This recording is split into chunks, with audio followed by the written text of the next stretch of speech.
Episode की शुरुआत में हम हमारे ड्रामा की फीमेल लीड सॉन्ग याओ को देखते हैं, जो कि एक नॉवल राइटर थी। वो एक पब्लिशर के पास आती है जिसका नाम मिस्टर यू था।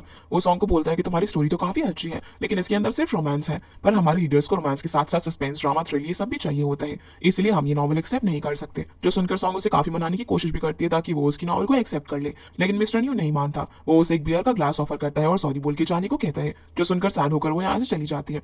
उसके यहाँ से बाहर निकलते ही यू का बॉस मिस्टर ली वहां पर आता है, जिनकी बातें सॉन्ग बाहर से खड़े होकर सुनने लगती है। यहाँ पर मिस्टर ली गुस्से में यू को बहुत ज्यादा डांट रहे होते हैं और बोलते हैं कि मैंने कब से तुम्हें एक अच्छा राइटर ढूंढने के लिए बोला है, जो कि कॉमेडी, सस्पेंस, थ्रिल, रोमांटिक ये सब स्टोरी के अंदर ऐड कर सके, जैसे कि हमारे रीडर्स को पसंद है लेकिन तुमसे ही नहीं हो पा रहा है। ये सुनकर सॉन्ग को एक आइडिया आता है और वहां पर जो लड़का इंटरव्यू देने के लिए आया हुआ था वो उसे खींचकर साइड में लेकर जाती है और उसके कपड़े पहनकर सीधा एक बॉस लेडी की तरह रूम के अंदर एंट्री करती है और ऐसा दिखाने की कोशिश करती है जैसे कि वो बहुत ही अच्छी राइटर है। वो वही सारी चीजें बोलती है जो कि अभी मिस्टर यू बोल रहे थे, कि वो ऐसी स्टोरी लिखती है जिसके अंदर रोमांस, थ्रिल वगैरह सब कुछ होता है। जो सब देखकर यू तो शॉक हो जाता है, लेकिन मिस्टर ली काफी ज्यादा खुश थे कि इतने टाइम से वो जिस राइटर को ढूंढ रहे थे वो उन्हें मिल गई। वो उसे अपनी एक नॉवल देने के लिए बोलते हैं और कहते हैं कि अगर उसकी नॉवल उसके रीडर्स में फेमस हो गई तो उसकी जॉब पक्की है। ये बोलकर वो यहाँ से चला जाता है, पर यहाँ पर सॉन्ग को बोलता है कि तुम काफी अच्छी एक्टिंग कर लेती हो और उसे गुस्से में बोलता है कि अगर बॉस को भी तुम्हारे बारे में पता चल गया ना तो मेरी भी जॉब चली जाएगी।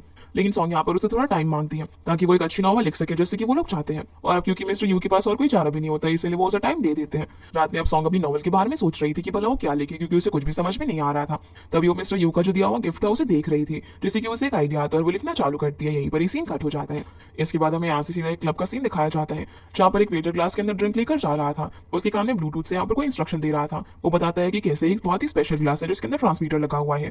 इस ग्लास को जैसे ही वो अपने टारगेट को देंगे तो उसके बटन दबाते ही एक्सप्लोड हो जाएगा। पर तभी वहां पर वेटर से एक लड़की टकरा जाती है जिससे वो ग्लास आगे पीछे हो जाते हैं। उसी वक्त सॉन्ग भी वेटर के पास से एक ग्लास लेकर यहाँ से जाने लगती है। तभी हम हमारे ड्रामा की मेन लीड चिन्हा को भी देखते हैं, जहाँ पर वो और सॉन्ग एक दूसरे को ऐसे देख रहे थे जैसे कि दोनों पहले से एक दूसरे को जानते हो।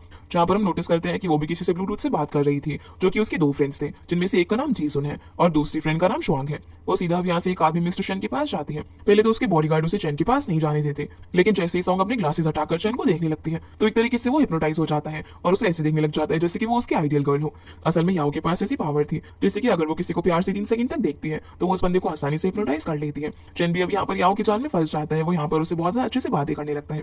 जहाँ बातों ही बातों में सॉन्ग उससे उसकी बेटी और वाइफ की विल पर साइन करा लेती है और यहाँ से जाने लगती है। जिस बीच शिनहाओ का साथी जिसका नाम लियांग है वो भी अपने टारगेट को ड्रिंक दे देता है। ये देखकर शिनहाओ बटन प्रेस कर देता है, जिसके ऐसा करते ही वो जो ट्रांसमीटर वाला ग्लास मिस्टर चैन के पास वो एकदम से टूट जाता है और वो अपने हिप्नोसिस स्टेट से बाहर आ जाते हैं। उनको भी यहाँ पर सॉन्ग पर शक होता है, इसलिए वो अपने गार्ड्स को उसे पकड़ने के लिए बोलते हैं, लेकिन वो यहाँ से भागने लगते हैं। इधर शिनहाओ यहाँ पर किसी का ब्लड सैंपल लेने के लिए आया हुआ था। उस पर्सन का नाम चैन है, पर ऐसा नहीं हो पाता, इसलिए वो वहां पर रखी हुई टेबल को गिराकर तोड़ देता है, जिसके पीछे हमारी सॉन्ग छुपी हुई थी। ये देखकर सॉन्ग को लगता है कि वो उसे लोगों के सामने एक्सपोज कर रहा है, इसलिए उसके ऊपर काफी ज्यादा गुस्सा आता है और वो यहाँ से उठकर भागने लगती है। इधर टेबल टूटी हुई देखकर जैसे ही चैन उठता है तो बहुत ज्यादा ड्रिंक करने की वजह से वो सीधा नीचे गिर जाता है, जिससे कि उसके हाथ में चोट लग जाती है, जिससे शिनहाओ की दोस्त यहाँ से लेकर चले जाते हैं। इस बीच सॉन्ग को जीसन क्लियर रास्ता नहीं बता पा रहा था यहाँ से भागने का। तभी वहां पर अनाउंसमेंट होती है कि जिस लड़की को पकड़ना है उसने एक ब्लैक ड्रेस पहनी हुई है और उसके खुले बाल है।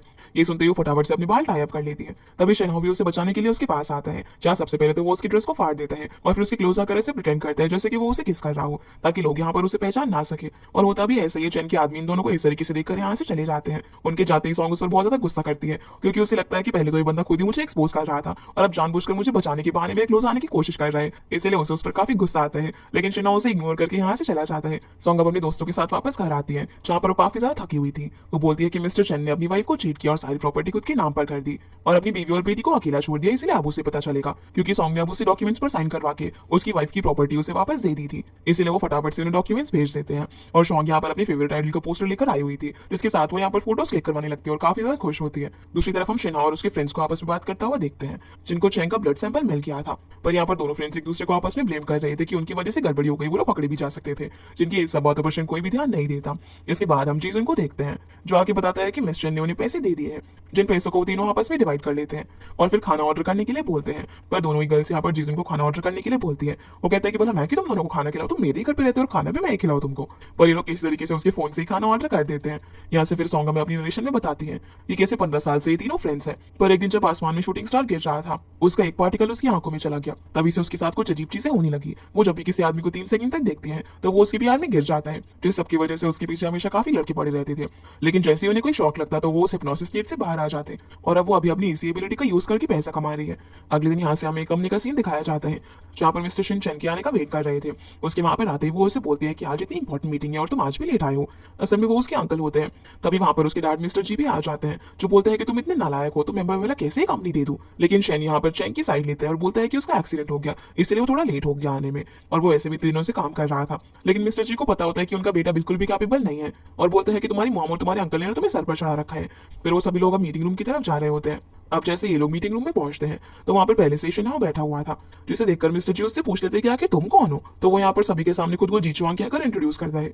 ये सुनकर मिस्टर जी बहुत ज्यादा शॉक हो जाते हैं और उसे अपने ऑफिस में लेकर जाते हैं बात करने के लिए, जहाँ हमें पता चलता है कि जी चुआंग मिस्टर जी की फर्स्ट वाइफ का बेटा है, जिससे उन्होंने पहले ही डिवोर्स दे दिया था। और आप लोग मुझे यहाँ पर देखकर यही सोच रहे हो ना कि मैं भला उस इंसिडेंट में कैसे बच गया, क्योंकि आप लोगों को तो यही लग रहा होगा कि मैं मर गया। और फिर उन्हें बताता है कि कैसे जब मिस्टर जी ने उसकी मॉम को छोड़ दिया था तब वो लोग एक आइलैंड पर रहने के लिए चले गए, जहाँ पर जब मैं और मेरा फ्रेंड खेल रहे थे तब खेलते खेलते मैं कबर्ड में छुप गया। लेकिन तभी घर के अंदर एक बहुत ही भयानक आग लगी, जिसके अंदर उसकी मॉम और उसका दोस्त जलकर मारे गए, जिससे कि सभी लोगों को लगा कि वो मर गया है। लेकिन उसका जो दोस्त मारा गया था उसके डैड ने उसे अडॉप्ट कर लिया, और फिर उसकी मॉम की डेथ के बाद उसे अब्रॉड लेकर चले गए, और अब वो यहाँ पर वापस आ गया है सीईओ की पोजीशन पाने के लिए। वो बोलता है कि मुझे पता है कि मॉम के पास बहुत शेयर्स है इस कंपनी में, और अगर वो मैंने बेच दिए तो ये कंपनी डूब जाएगी। इस पर मिस्टर जी बोलते हैं कि भला मैं कैसे मान लूं कि तुम सच बोल रहे हो और तुम मेरे ही बेटे हो। इस पर वो उन्हें डीएनए टेस्ट कराने के लिए बोलता है, इसीलिए वो लोग उसका डीएनए टेस्ट कराते हैं, जिसका रिजल्ट मैच हो जाता है। ये देखकर मिस्टर जी कंपनी को अपने हाथों से जाने से बचाने के लिए उसे एक पेपर दिखाते हैं जिसमें उसकी मॉम के साइन थे, जिसमें लिखा हुआ था कि अगर कभी भी कंपनी का सीईओ चेंज होगा तो उसके लिए उस पेपर पर उन्हें एक स्टैंप लगाना होगा, जो कि उसकी मॉम ने एक स्पेशल लॉकेट में बनाकर रखा हुआ था, और ऐसा उसकी मॉम ने उसे किसी मिसहैपनिंग से बचाने के लिए किया था। तो अगर उसके पास वो स्टैंप है तब तो वो सीईओ बन सकता है, वरना उसे कुछ भी नहीं मिलेगा। ये बोलते हुए मिस्टर जी यहाँ पर एक सिगार जलाते हैं, जिसे देखकर शेनाओ को काफी अनकंफर्टेबल फील होने लग जाता है। पर फिर वो यहाँ पर किसी तरीके से खुद को संभालता है और बोलता है कि बोर्ड मीटिंग 7 दिन में होने वाली है ना, उस वक्त मैं उस नेकलेस को लेकर आ जाऊंगा, क्योंकि मैं उसे हमेशा अपने पास ही पहन कर रखता हूँ। ये बोलकर वो यहाँ से चला जाता है। अब जैसे शेनाओ कार में जाता है तभी चांग यहाँ पर उससे पूछता है कि सब कुछ कैसा रहा, तो बताता है कि उन लोगों को यकीन हो गया है कि मैं ही जी चुआंग हूँ, इसीलिए अब हम लोग अपने अगले स्टेप पर प्रोसीड करेंगे। यहाँ से फिर हम जीजुन को देखते हैं, जो कि बहुत ही मजे से गेम खेल रहा था, क्योंकि उसे गेम्स खेलना बहुत ज्यादा पसंद था। तभी सॉन्ग भी घर पर आ जाती है, जिससे शुआंग एक और मिशन के बारे में बताती है। पर मिशन के बारे में सुनने से पहले वो उसे करने से साफ साफ मना कर देती है, क्योंकि पिछले मिशन में जो कुछ भी हुआ था वो अभी भूल नहीं पाई थी, इसलिए उसे कुछ दिन का रेस्ट चाहिए था। और जीजुन भी यहाँ पर बोलता है कि हाँ भी हमें रेस्ट करना चाहिए। पर शुआंग यहाँ पर फिर भी सॉन्ग को मनाने लग जाती है और जीजुन को भी मनाने के लिए बोलती है, जो देखकर वो कहता है कि तुम लोग मेरे ही घर पर और मेरी बात नहीं मानते, और सॉन्ग ना मेरी फ्रेंड है, तुम लोगों को ना मुझे थोड़ा सा रिस्पेक्ट से बात करना चाहिए। ये सुनकर जब दोनों लड़कियां उसे घूरने लग जाती है तो वो चुप हो जाता है। सॉन्ग भी अब यहाँ से उठकर जाने लगती है। तभी सॉन्ग उसे बताती है कि इस काम की उन्हें 5 लाख युआन मिलेंगे।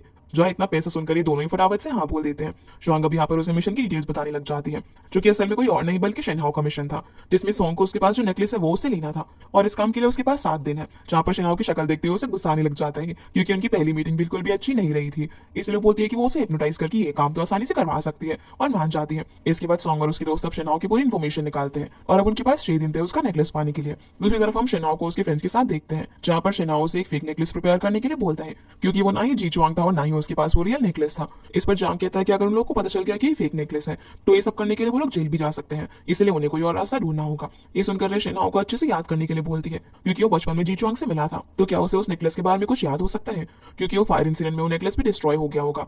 इस पर शेनहाओ कहता है कि उसे कुछ भी ठीक से याद नहीं है, क्योंकि वो तो उसे सिर्फ थोड़ी देर के लिए मिला था। फिर वो एक फोटो लेकर बेसमेंट में जाता है, जहाँ वो हमें पूरा इंसिडेंट बताता है कि कैसे 15 साल पहले वो जी चुआंग के घर पर उसके साथ खेलने के लिए गया हुआ था। वहां पर उसके डैड मिंग भी थे। वो तो अब यहाँ पर खेलते खेलते कबर्ड के अंदर छुप गया था, पर तभी वहां पर एक ब्लास्ट हुआ, जिससे कि सब जगह आग लग गई। उस आग के अंदर उसके डैड जिनका नाम मिंग था और जीचुआन उसकी मॉम दोनों ही मारे गए, लेकिन कबर्ड में छुपने की वजह से वो बच गया।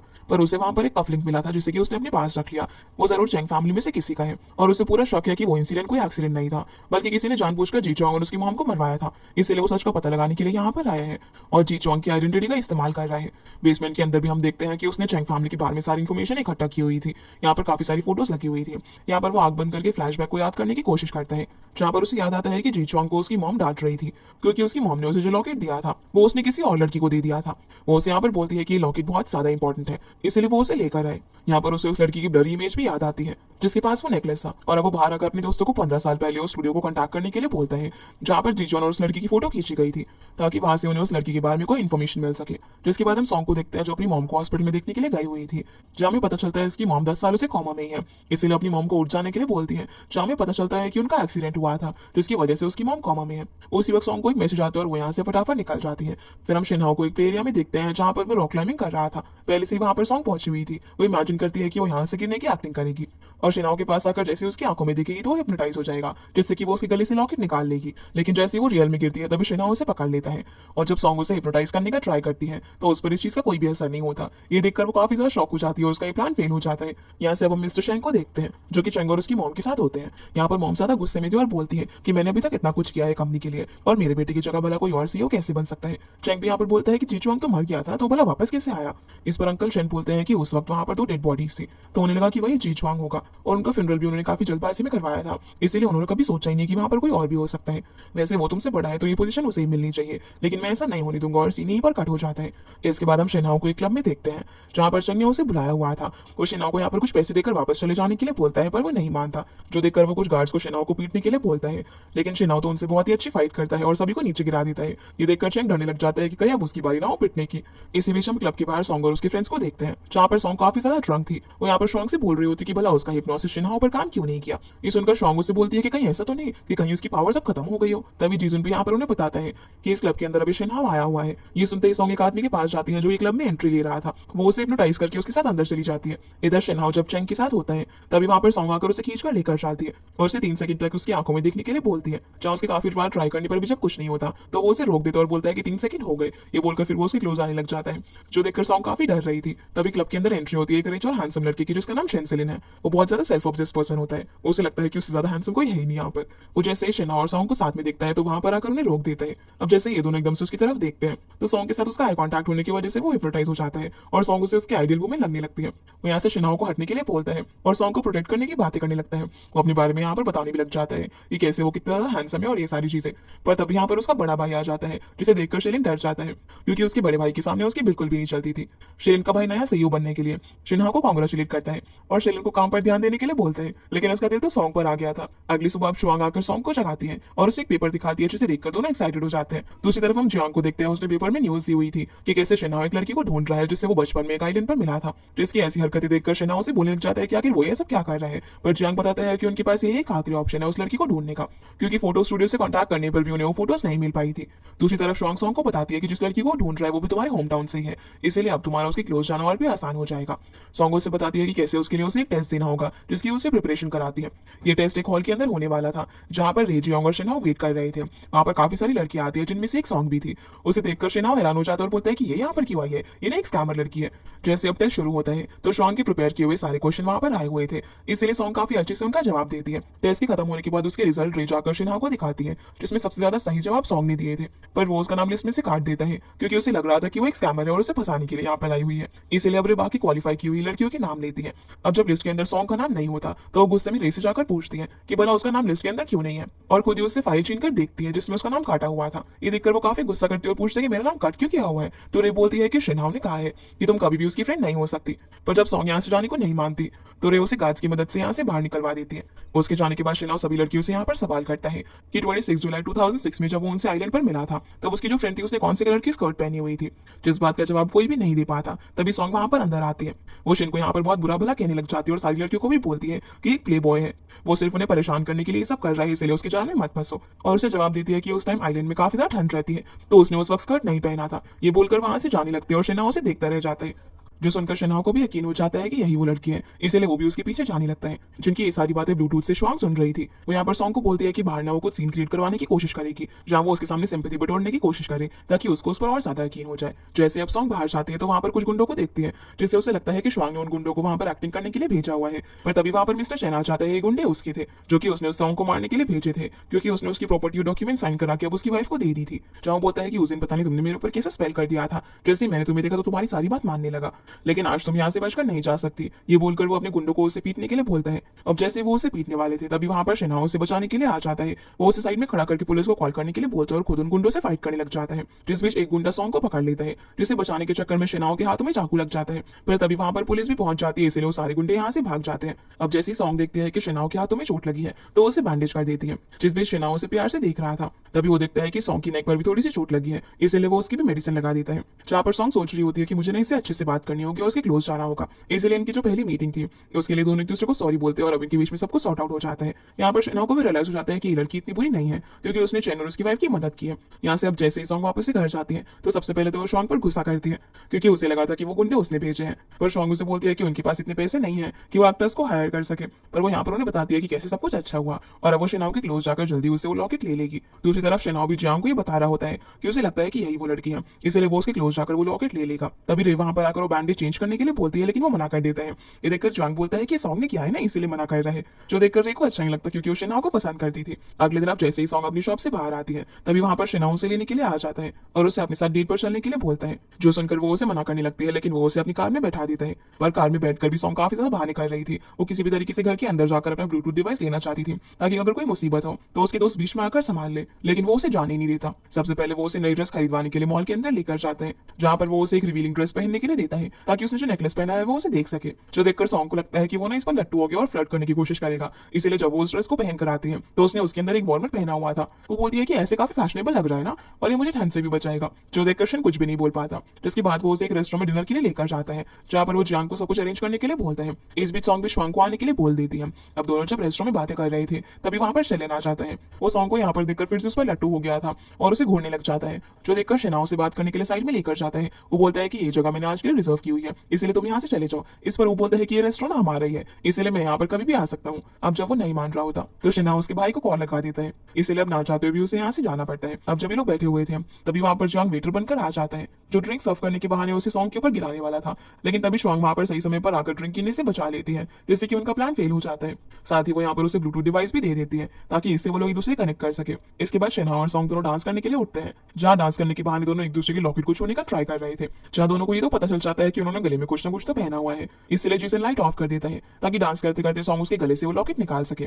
जिस बीच शेना भी यही करने का ट्राई करता है, वो किसी तरीके से सॉन्ग के गले से लॉकेट तो निकाल लेता है लेकिन ये वो लॉकेट नहीं था जो कि उन्हें चाहिए था। इस सबके बीच शिलिन भी यहाँ पर फायरवर्क्स जलाने लग जाता है और वो ये सब कुछ सॉन्ग के लिए कर रहा था। अब जैसे ही रे वापस से लाइट ऑन करती है तभी वहां पर शिलिन केक लेकर आ जाता है जिसके ऊपर उसका नाम लिखा हुआ था ताकि वो अपने नाम सॉन्ग को याद करा सके, और उसके अंदर आग जल रही थी। जहाँ आग को देखकर शेनाओ को वापस से पैनिक अटैक आने लग जाता है, उसे बचपन के फ्लैशबैक्स भी याद आने लगते हैं, इसलिए सॉन्ग को बाय बोलकर जल्दी से यहाँ से चला जाता है जहाँ उसकी हालत अब बहुत ज्यादा खराब हो गई थी। अब अगले सीन में सभी लोग प्लान कर रहे थे कि वो नेक्स्ट मूव कैसे कर सकते हैं। तभी शेनाओ के पास सॉन्ग का मैसेज आता है कि तुम इतनी जल्दी वहां से चले गए, क्या तुम्हें कुछ जरूरी काम था, और फिर वो उसे अपने साथ स्विमिंग पर चलने के लिए बोलती है जिसके लिए शेनाओ मान जाता है। जो देखकर श्वांग सॉन्ग को बोलती है कि वो तुम पर ट्रस्ट करने लगा है लेकिन बना सर्दियों में स्विमिंग करने के लिए कौन जाता है। इस पर सॉन्ग बोलती है कि अगर वो स्विमिंग करने के लिए आएगा तो मैं उसका लॉकेट देख सकती हूँ और आसानी से निकाल भी लूंगी। इधर रे बोलती है कि क्या ही लड़की बेवकूफ है जो कि सर्दियों में स्विमिंग के लिए बुला रही है। इस पर शेनाओ बोलता है कि वो प्रॉब्लम नहीं है पर वो लॉकेट है जो कि हमें उसके घर में मिलेगा, इसलिए अब हमें उसका घर सर्च करना होगा। सीन अब यहाँ से कट होता है और हम सॉन्ग को एकदम स्विमिंग के लिए रेडी देखते हैं। तभी शेनाओ आता है जिसने की पूरा बॉडी सूट पहना हुआ था। अब उसे ऐसे देखकर सॉन्ग का नेकलेस देखने वाला प्लान तो फेल हो गया था। वो फटाफट से अब स्विमिंग करने के लिए कूद जाती है और शेनाओ को भी अपने साथ स्विमिंग करने के लिए बोलती है, पर वो उसे बोलता है कि अगर वो बिना वार्म अप के स्विमिंग करेगी ना तो उसे क्रैम्प्स आ सकते हैं। तभी सॉन्ग को एकदम से क्रैम्प्स आने लग जाते हैं और वो स्विम नहीं कर पा रही थी। ये देखकर शेनाओ भी पानी के अंदर कूदकर उसे बाहर ले आता है। यहाँ से फिर वो उसे हॉस्पिटल लेकर जाते हैं क्योंकि सॉन्ग को सर्दी लग गई थी। अब जब सॉन्ग हॉस्पिटल में बैठी हुई थी तभी उसके पास एक नर्स आकर उसकी मॉम के बारे में यहाँ पर उसे बात करने लग जाती है, जो चीज शेनाओ भी सुन लेता है। इसलिए वो जियांग को मैसेज करके सॉन्ग की मॉम के बारे में इन्फॉर्मेशन निकालने के लिए बोलता है, जो उसे पता चलता है कि उसकी मॉम एक एक्सीडेंट की वजह से कोमा में चली गई थी और वो 10 सालों से अभी तक नहीं उठी है। तभी वो देखता है कि सॉन्ग को ड्रिप लगने वाली है लेकिन वो काफी डर रही थी, इसलिए वो आकर उसकी आईज को कवर कर देता है। अब जब वो यहाँ पर सॉन्ग के साथ बैठा हुआ था तब सॉन्ग सोते सोते उसके कंधे पर सर रख देती है, जैसे इस तरीके से शेनाओ प्यार से देख रहा था। अब उठने के बाद जब वो उसे घर छोड़ने के लिए जा रहा होता है पर वो मना करने लगती है। वो बोलती है कि अभी तो मैं ठीक हूँ और हम अपनी डेट को कंटिन्यू रख सकते हैं, लेकिन वो मना कर देती है और बोलता है कि नहीं मैं तुम्हें घर छोड़कर आऊंगा और तुम वहां पर आराम करना। जो देखकर सॉन्ग डरने लग जाती है कि कहीं वो घर पर आकर उनकी जो प्लान की डिटेल्स वगैरह है वो सब ना देख ले, इसलिए वो काफी डर रही होती है। पर वो जल्दी से जीसन को मैसेज करके सब कुछ क्लीन करने के लिए बोलती है, लेकिन वो मजे से गेम खेल रहा था। सॉन्ग भी उसे बार बार मैसेज करती रहती जब तक वो उसका मैसेज नहीं देख लेता। अब जैसे वो भी उसका मैसेज देखते हैं तो फटाफट से घर की सफाई करने लग जाता है ताकि शेनाओ को उनकी सच्चाई के बारे में ना पता चल जाए। शेनाओ सॉन्ग को उसके घर के बाहर लेकर आता है जहाँ पर सॉन्ग तो उसे वहीं से वापस भेजने की कोशिश करती है और बोलती है कि अभी हमारा घर थोड़ा सा मैसी हो रखा है ना, पर वो कहता है कि कोई बात नहीं मैं माइंड नहीं करूंगा। ये बोल के उसे अंदर ले जाने लगता है जहाँ हम देखते हैं कि घर के बाहर एक कार के अंदर रे और जियांग बैठे हुए थे और वहां पर नजर रख रहे थे कि इस वक्त कोई भी घर के अंदर ना जाए। इधर घर में जाकर सॉन्ग उससे अपनी फ्लैश शॉप दिखाने लगती है और फिर उसके लिए पानी लेने के लिए बहाने ऊपर जाती है जहाँ वो ड्राइंग रूम के अंदर जीसन को देखती है। उसे समझ में नहीं आ रहा था कि वो कहाँ छुपे, पर सॉन्ग उसे जल्दी से यहाँ से जाने के लिए बोलती है, इसलिए वो बेचारा खिड़की के बाहर लटक जाता है। तभी शेनाओ भी ऊपर आ जाता है जहाँ सॉन्ग उसके सामने सर दर्द होने का नाटक करने लगती है। ये देखकर वो उसके लिए पानी लेकर आता है और उसे मेडिसिन देता है। मेडिसिन खिलाने के बाद उसे बोलते हैं कि जब तक वो ठीक नहीं हो जाती वो यहाँ से नहीं जाएगा। तभी वो जीसन को खिड़की के बाहर देखती है तो उसके ऊपर कुछ फेंक कर मारती है, जिससे कि वो बेचारा नीचे गिर जाता है और उसकी जो टी शर्ट थी वो भी उतर जाती है। इसीलिए वो बेचारा अपनी इज्जत बचाने के लिए फटाफट से फ्लावर शॉप के अंदर घुस जाता है, जिसे अंदर जाता हुआ देखकर रे बोलती है कि हमें इसे रोकना होगा, कहीं ये सॉन्ग और शिनाओ की मीटिंग को इंटरप्ट न कर दे। इसलिए वो शॉप के अंदर जाकर कुछ फ्लावर्स खरीदती है, पर वो फ्लावर्स मुरझाए हुए थे। ये देखकर जीजन उसे बोलते हैं कि ये फ्लावर्स तो मुरझाए हुए हैं, पर वो बोलती है कि कोई बात नहीं, मुझे यही चाहिए। वो उन सभी को अब जीजन को पैक करने के लिए बोलती है, जो सुनकर बेचारे जीजन को अब टेबल के पीछे से बाहर निकलना पड़ता है, जहाँ उसने इज्जत बचाने के लिए एप्रन पहना हुआ था और वो ऐसे गेटअप में काफी फनी लग रहा था। घर के अंदर सॉन्ग जब शिनाओ के लिए पानी लेने के लिए जाती है, तब वो मौका देखकर इधर उधर उस नेकलेस को ढूंढने की कोशिश करता है, लेकिन उसे मौका ही नहीं मिल पाता। दूसरी तरफ शॉन्ग भी अपनी फेवरेट आइडल का एक क्वेश्चन लेकर आ रही होती है। अब क्योंकि वो अंदर न चली जाए, तो उसे रोकने के लिए जंग उसे टकरा जाते हैं और दोनों नीचे गिर जाते हैं, जिससे कि उसका क्वेश्चन फट जाता है। ये देखकर वो उसे यहाँ पर बहुत ज्यादा सुनाने लग जाती है। दोनों के बीच में बहुत झगड़ा होता है और ये सीन काफी फनी भी था। इधर जीसन रे के कहने पर उसकी कार में बाहर फ्लावर्स रखने के लिए आता है, तभी उसे मैसेज आता है कि कोई उन्हें जीचुआंग की इन्फॉर्मेशन फैक्स करने वाला है। इसलिए वो उसे रोकने के लिए फटाफट से भागने की कोशिश करता है, लेकिन चांग उसे रोककर कार की तरफ खींच लेती है और उसके बहुत ज्यादा क्लोज आ जाती है, जिससे उस बेचारे की हार्ट बीट काफी फास्ट हो जाती है। शांग भी ये चीज सुनकर फटाफट से घर के अंदर भाग रही होती है, जिसे जब जियांग रोकने की कोशिश कर रहा था तो गलती से उसके ऊपर ही गिर जाता है। ये देखकर सॉन्ग उसे काफी बुरी तरीके से मारती है। इधर घर में शिना उस नेकलेस को ढूंढने की कोशिश कर रहा था, तभी उसे यहाँ पर कुछ फोटोज मिलती है जिनकी वो पिक्चर क्लिक कर लेता है।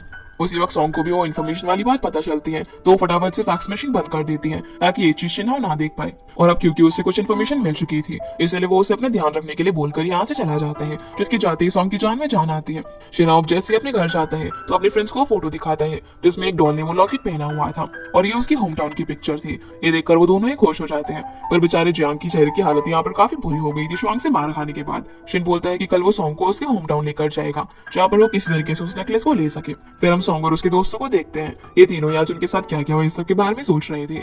जीसन रे के बारे में सोच सोच कर ब्लश कर रहा था।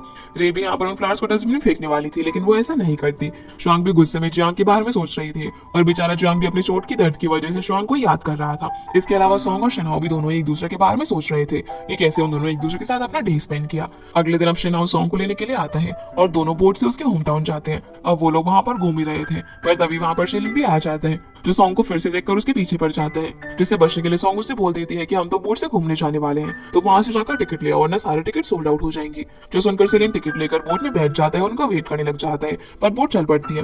ये देखकर वो बेचारा बाहर निकलने का ट्राई करता है, तभी सॉन्ग और शिनहो भी किनारे पर आकर उसे बोलते हैं कि हम लोग आने में लेट हो गए, पर तुम दूसरे आइलैंड पर पहुंचो और हम तुम्हारे पीछे पीछे आ रहे हैं। जिन्हें देखकर जब वो बेचारा निकलने की कोशिश करता है तो गलती से उसका फोन और पर्स दोनों ही पानी के अंदर गिर जाते हैं, जिसे ऐसे देखकर ही दोनों हंस रहे थे। जिसके बाद सॉन्ग शिनहो को अपने पूरा होम टाउन घुमाने लग जाती है और फिर उसके लेकर एक लाइट हाउस के अंदर जाती है, जहाँ वो लोग पूरे टाउन को देख रहे थे। जिस बीच सॉन्ग एक गाने को गुनगुनाने लग जाती है और बताती है कि कैसे वो अक्सर बचपन में यहाँ पर आया करती थी। अब ऐसे ही घूमते घूमते ये लोग शाम के टाइम सॉन्ग के घर के पास आते हैं, जहाँ पर सॉन्ग को उसकी मॉम डैड की याद आती है। वो बोलती है कि उसकी मॉम एक दिन रात तक घर नहीं आई थी, जिस वजह से वो काफी डर गई थी। अब ये दोनों ही सॉन्ग के घर के अंदर जाते हैं, जहाँ जाकर वो अपनी मॉम की पुरानी यादों को याद करके काफी सैड हो जाती है। वहाँ पर वो डॉल भी थी, जिसे देखकर वो स्माइल करने लगती है और उसे फ्लैशबैक आता है, जहाँ उसे एक कॉल आया था कि उसकी मॉम का एक्सीडेंट हो गया है। जो सुनकर वो काफी ज्यादा रो रही थी, वो काफी इमोशनल हो जाती है, तो शिनाओ उसे कंफर्ट फील कराता है। जिसके बाद सॉन्ग सो जाती है। तभी शिनाओ को जियांग का मैसेज आता है। वो उससे अपडेट पूछता है कि क्या उसे वो लॉकेट मिला, क्योंकि अगली सुबह शेयर होल्डर्स की मीटिंग थी। शिनाओ बताता है कि अभी तक वो उसे नहीं मिला है और वो यहाँ से निकल भी नहीं पा रहा है।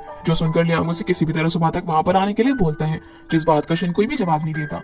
अगली सुबह हम देखते हैं कि कमरे में सभी लोग शिनहो को वेट कर रहे थे, लेकिन वो वहां पर अभी तक नहीं आया था, जिससे कि सभी लोगों को लगता है कि वो लॉकेट नहीं ढूंढ पाया। पर तभी शिनहो और जियांग वहां पर आकर उन लोगों को लॉकेट दिखाते हैं, जिससे कि अब वो कंपनी का नया सीईओ बन गया था। इधर सॉन्ग भी कॉल करके सॉन्ग को उठाती है, जो कि अपने घर के अंदर सो रही थी।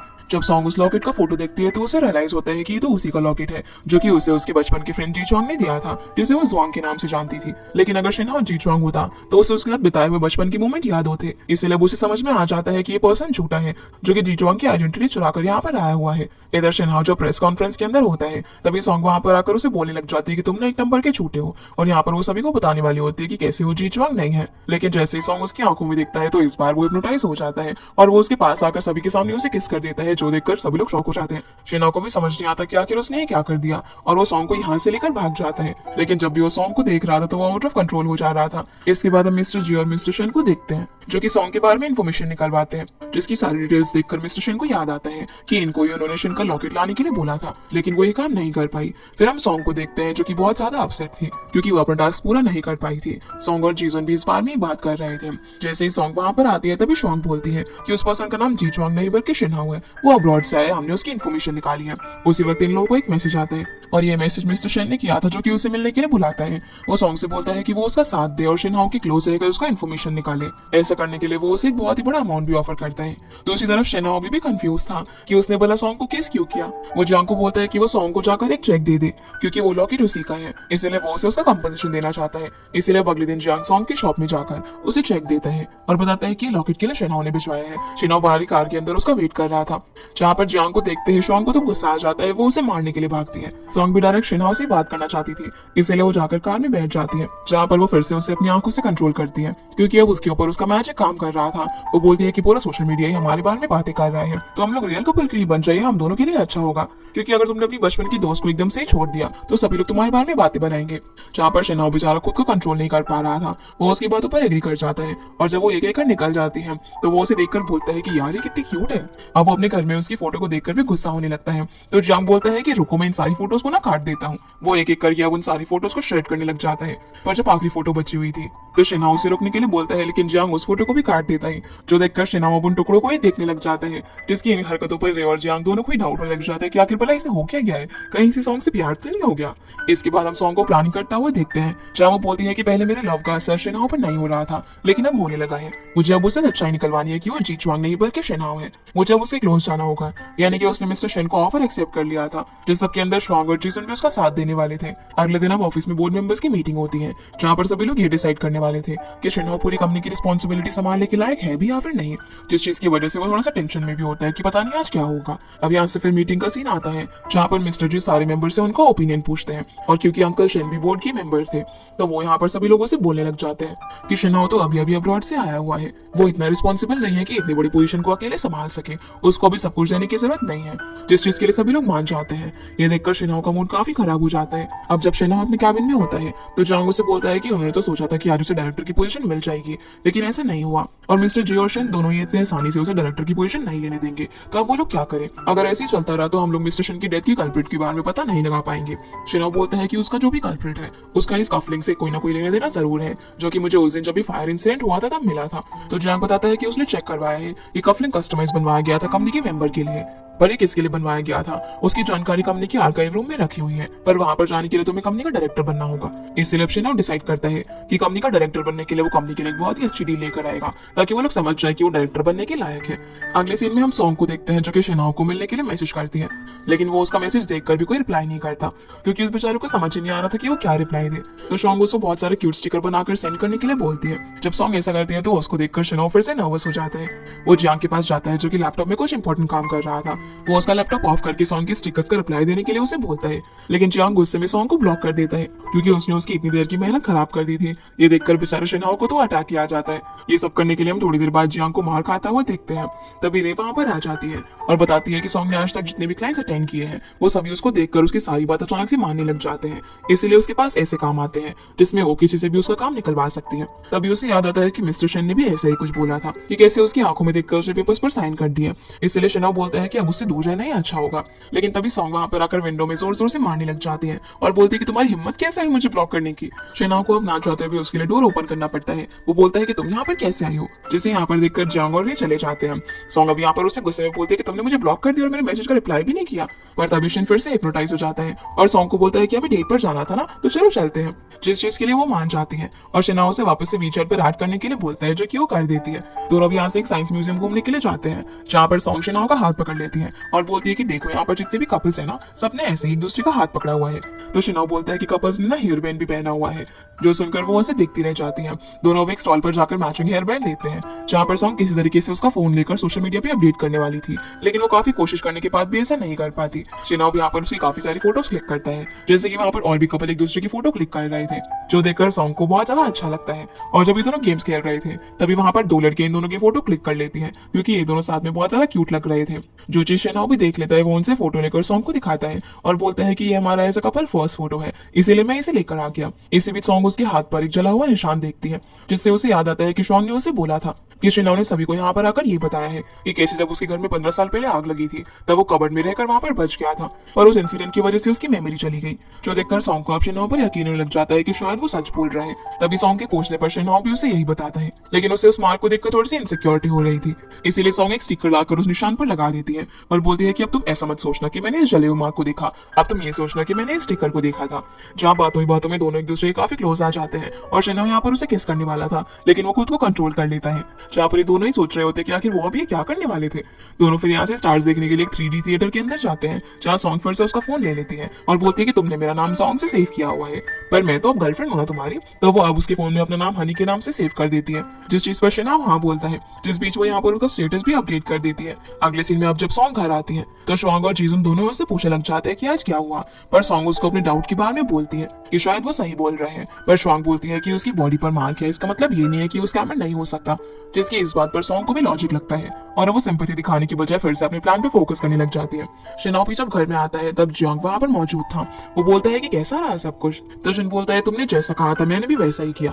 तभी वहां पर रे भी आ जाती है। शिन उसे अपना फोन दिखाता है जिसमें सॉन्ग ने रिलेशनशिप अपडेट कर दिया था। रे बोलती है कि मुझे पता था कि वो ऐसा ही करेगी, इसीलिए वो शिनहो को यहाँ पर नया फोन देती है यूज करने के लिए। सीन अब यहाँ से सॉन्ग पर आता है जो कि शिनहो के बारे में ही सोच रही थी और उसे थोड़ा मिस कर रही होती है। इधर शिनहो भी उसी के बारे में सोचकर उस स्टिकर को देख रहा था। अगली सुबह सॉन्ग बैठी हुई थी क्योंकि वो रात में शिनहो के बारे में सोच कर सो नहीं पाई थी। तभी श्वांग और जीजुन यहाँ पर उसे अपने अगले प्लान पर काम करने के लिए बोलते हैं, जिसमें सॉन्ग को शिनहो के लिए ऑफिस में खाना लेकर जाना था। तीनों मिलकर किसी तरीके से एक्सपेरिमेंट कर करके पहली बार खाना बनाते हैं, जिसके अंदर वो किचन में आग भी लगा देते हैं। फिर लंच को लेकर सॉन्ग शिन के ऑफिस में जाती है, जहाँ उसके आते ही शिनहो एक फाइल को ड्रॉर के अंदर रख देते हैं। वो यहाँ पर उसे खाना खाने के लिए देती है, जिसकी शक्ल एकदम जले हुए खाने की तरह थी, लेकिन फिर भी शिनहो उसे पूरा खा जाता है। उस बेचारे की हालत काफी खराब हो रही थी, लेकिन वो कुछ बोलता नहीं है। वो खाना खत्म करके बहाने से बाहर जाता है और जियांग के कैबिन में जाकर पेट दर्द की दवाई खाता है। यहाँ पर हम देखते हैं कि असल में शिनहो को पता था कि सॉन्ग यहाँ पर जरूर आएगी, इसलिए उसने पहले से अपने कैबिन के अंदर एक सीसीटीवी कैमरा लगवाया हुआ था, जिसकी फुटेज वो जियांग के रूम में से देख रहा था कि कैसे सॉन्ग ड्रॉर से उसके डॉक्यूमेंट निकालकर चेक कर रही होती है, जिसमें कल अब्रॉड जाने की एक टिकट थी। सॉन्ग अब जब घर आती है तो उसका मूड काफी ज्यादा खराब था। वो जीजुन और श्वांग को फ्लाइट टिकट की फोटो दिखाती है, जहाँ वो समझ नहीं पा रही थी कि वो क्या करे, क्योंकि वो शायद अब चाइना से भागने वाला था। जिसके बाद सॉन्ग शिनहो को मिलने के लिए बुलाती है और दोनों एक कैफे में जाते हैं, जहाँ सॉन्ग उसे कल उसके साथ बाहर चलने के लिए बोलती है, लेकिन वो कहता है कि उसे कल कुछ इंपॉर्टेंट काम से एयरपोर्ट जाना है, जहाँ से आने के बाद वो उसके साथ डेट पर जरूर जाएगा। सॉन्ग पूछती है कि क्या उसका काम बहुत ही ज्यादा इंपॉर्टेंट है, तो शिनहो हाँ कहता है, जो सुनकर उसका मूड काफी ज्यादा खराब हो जाता है और वो ऐसे सैड मूड से घर में जाकर अपने आप को रूम के अंदर बंद कर लेती है। अगली सुबह जीसन देखता है कि सॉन्ग की हालत बिल्कुल ऐसी हो रही थी जैसे कि वो फिर से रात में ना सोई हो। वो उसे बताता है कि मैंने हमारे क्लाइंट को डॉक्यूमेंट्स भेज दिए हैं और वो हमें पैसे भी भेजने वाले हैं उस इन्फॉर्मेशन के बदले। ये सुनकर सॉन्ग शॉक हो जाती है और बोलती है कि तुम्हें बोला इतनी भी जल्दी क्या थी। ये बोलकर वो घर से कार लेकर फटाफट से निकल जाती है, क्योंकि उसे कहीं ना कहीं शिनहो पर भरोसा था, इसलिए वो उसे फटाफट से मिलने के लिए एयरपोर्ट जाती है। यहाँ से हमें ऑफिस का सीन दिखाया जाता है, जहाँ पर एक स्टाफ आकर बोलते हैं कि शिनहो ने अपने सारे पैसे किसी लिंक के नाम पर ट्रांसफर कर दिए हैं, जो सुनकर मिस्टर जी शॉक हो जाते हैं। जहाँ पर स्टाफ ये भी बोलता है कि शिनहो अभी एयरपोर्ट की तरफ गया है, जिससे उन सभी को यही लगता है कि वो कंट्री छोड़कर यहाँ से जाने वाला है। इसीलिए मिस्टर जी और शेन दोनों ही फटाफट से एयरपोर्ट जाने के लिए निकलते हैं उसे रोकने के लिए। यहाँ से हम शेन को एयरपोर्ट पर एक क्लाइंट के साथ देखते हैं। तभी वहाँ पर मिस्टर जी और शेन आ जाते हैं, जिन्हें शिनहो अपने क्लाइंट जोसेफ से इंट्रोड्यूस करवाता है, जो कि एक बिजनेसमैन था और उनकी कंपनी के साथ डील करने वाला था। उनसे मिलने के लिए शिनहो वहाँ पर आया था, क्योंकि जोसेफ को यहाँ से वापस अपनी कंट्री जाना था और उसके बाद उससे मिलने का टाइम कम था, जिससे मिलकर मिस्टर जी का डाउट यहाँ पर थोड़ा सा कम हो जाता है। शिनहो बोलता है कि आपने बोला था ये मुझे पहले कुछ अचीव करना होगा कंपनी का डायरेक्टर बनने के लिए, इसलिए मैं ये डील करने वाला हूँ। जहाँ जोसेफ के जाने के बाद मिस्टर जी बोलते हैं कि तुमने सारे पैसे किसी और के नाम पर ट्रांसफर कर दिए, इसका एक्सप्लेनेशन क्या दोगे तुम। जिस पर शिनहो कहता है कि आप उस पर नजर रखी हुई है, आप इसका एक्सप्लेनेशन भला मुझे क्या दोगे। जिस पर मिस्टर जी उसे कोई भी जवाब नहीं दे पाते। फिर वो शिनहो को सॉरी बोलकर यहाँ से चले जाते हैं। जिनके जाते ही वहां पर सॉन्ग आती है और बोलती है कि तो ये सब तुम्हारा प्लान था, सब कुछ फेक था ना, क्योंकि उसे सॉन्ग के मूव्स के बारे में पहले से ही पता था और वो सिर्फ नाटक कर रहा था ताकि वो जानबूझकर सब कुछ एक्सपोज कर सके। शिनहो से बताता है कि हाँ सब कुछ फेक था, जो डॉक्यूमेंट्स तुमने मेरे पास देखे थे वो सब कुछ भी फेक थे, और जो डेट पर वो उसे अट्रैक्ट हो रहा था ना वो सब कुछ भी फेक था। जैसे सॉन्ग उसके साथ ड्रामा कर रही थी वैसे वो भी उसके साथ ड्रामा कर रहा था, जो सुनकर सॉन्ग को बहुत ज्यादा बुरा फील होता है, क्योंकि वो कहीं ना कहीं उसे पसंद करने लगी थी और उसने ऊपर स्पाई किया। इसके लिए वो उसे सॉरी बोलकर सैड होकर यहाँ से चली जाती है।